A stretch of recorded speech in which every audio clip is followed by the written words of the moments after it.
No tervist, armsad vaatajad.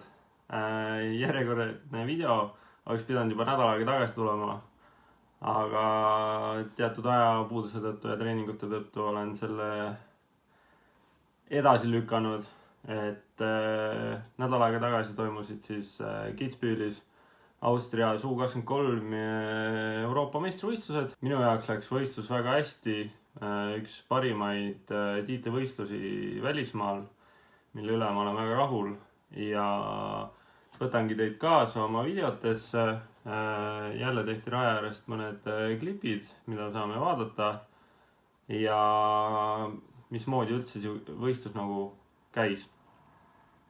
Räägin siis lühidalt, mismoodi võistlusformaat oli üles ehitatud, et oli kokku 3 erinevat poolfinaali. Distantsiks oli supersprint, 500 meetrit ujumist, 12 kilomeetrit ratast ja 3,1 kilomeetrit jooksu. Võistlejaid jagati 3 erinevasse poolfinaali. U23 ja Eliit võistlesid koos, et ei tehtud nagu eraldi U23 poolfinaalid ja Eliidi poolfinaalis, vaid pandigi kompotti.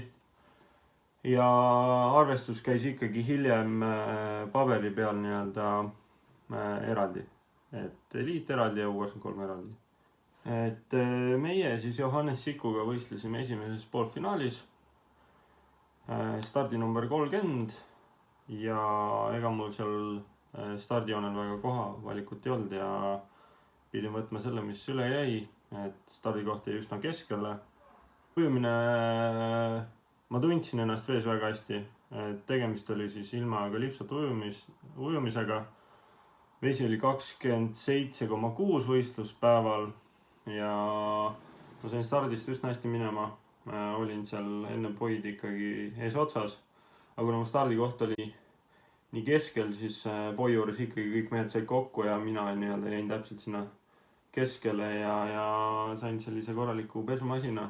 Aga ega ma nagu seda naljalt ei jätnud ja panin ikkagi lõpuni, et esimene nii-öelda ujumine tuli okeilt välja, millega ma olen ise väga rahul.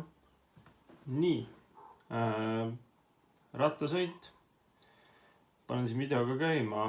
See on esimene tõus, see oli circa 300 meetrit pikk ja nõudis väga suurt pingutust, et seal pundis olla või punti jõuda.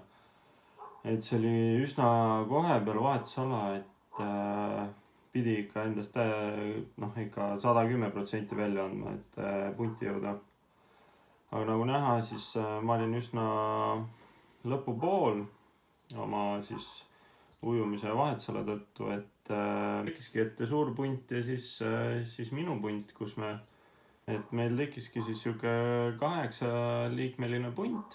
Kõik tegid tööd, ei olnud mingit passimist, kõik tahtsid nagu endast kõik anda, et see vahe liidritega väga suureks ei läheks, et see on ikkagi nii kiire distants, kus on vaja ikka endast nagu kõik anda, et jõuda edasi finaalidesse.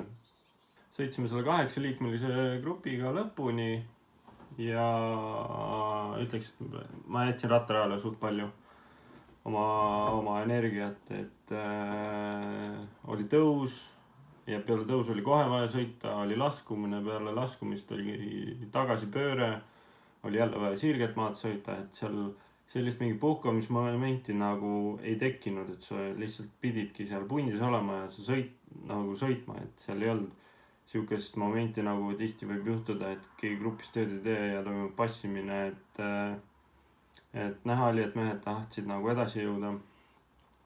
Ja jooks oli siis 2 ringi, 1,5 kilomeetrit ring ja jooksin, esimene ring jooksin aeglaselt.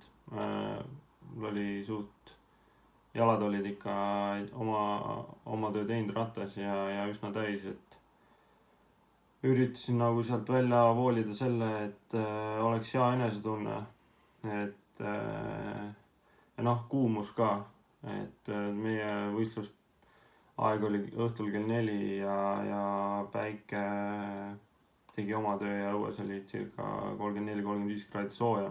Ja nagu videos näha, siis jooks toimus sellisel väiksemal teel, et see on nagu lõpuosa juba, et siin läheb teisele ringile. aga sihuke nii-öelda 1/3 rajast oli lahtine sihuke kruus või pargitee, kus ikkagi nii-öelda nende Nike tossudega oli veidi pehme. Finišisse ma jõudsin 20. ja minu aeg oli 35 minutit ja mõned sekundid peale. Aga vähemalt selle ajaga ma kindlustasin oma koha B-finaalis.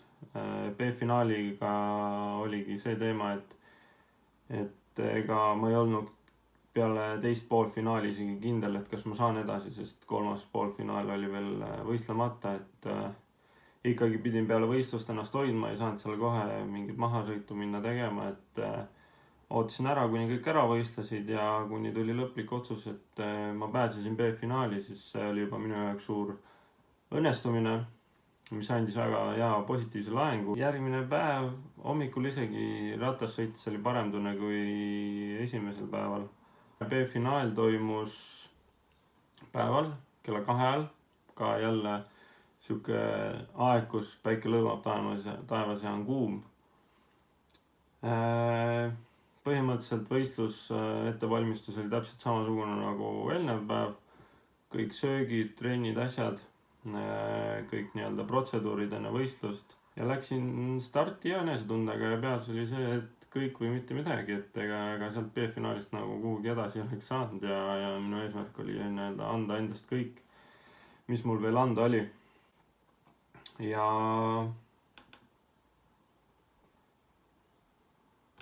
B-finaali startisin siin ka jälle 21. kohal, et ka jälle keskel, aga noh, videost on näha, et ma saan hästi minema, aga ma ei tea, kas ma ei tajunud, et kuhu see poi jääb, et mul treener filmis ja nagu näha on, et ma oleksin võinud paremale hoida, et poisse paremini saada, aga miskipärast ma hakkasin enda vasakpoolsemat kuti vaatama, kes seal eespool ujub.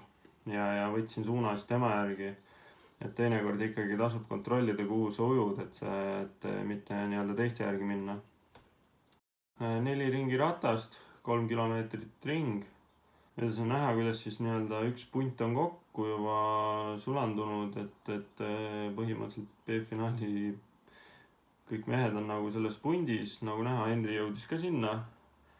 Aga jah, kuna mu ujumine oli üsna halb B-finaalis, siis mina nagu kaotasin oma kohad. Ja jäime siis 4 siia lõpupoole. Aga noh, eks seal eestpoolt ka nagu mehi kukkus tahapoole, et me need püüdsime kinni. Ja sõitsime need 4 ringi ära. Iga ring nagu kaotasime sellele pundile circa 5-10 sekundit, et kui me läksime teise vahetusalasse, siis oli meie vahe liidritega 30 sekundit. Vahetusalast sain ilusti tossud jalga, kiiver, kasti ja minek, et kõik nagu sujus jumala hästi. Aga nii, kui ma võtsin seal asfaldil, see on tagasi pööre vahetusalast, jooksin ära sealt ja võtsin parem kurvi ära ja järsku hakkas pistma. Lihtsalt terve 2 ringi pistab. Üritasin oma rütmi leida, no ei saa, ikka pistab ja kuni lõpuni pistmisega, et selles mõttes nagu see kajastub ka ajas ja minu kohas.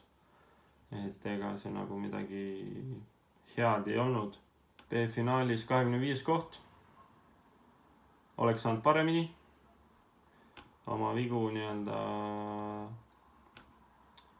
muuta, aga hetkeolukord oli selline, midagi teha ei ole. Kokkuvõttes U23 vanuseklassis 28 koht. Ma ütleks, et see on minu kohta väga okei tulemus tiitlivõistlustel. Ma ei ole varem nii kõrgel nii-öelda pürginud oma kohtadega isegi juunioris, et viimane aasta ma selles U23 klassis olin ja eks siis paistab, mis järgnevad eliidiaastad toovad. Pürgime edasi, teeme tööd ja eks paistab, mis edasi saab.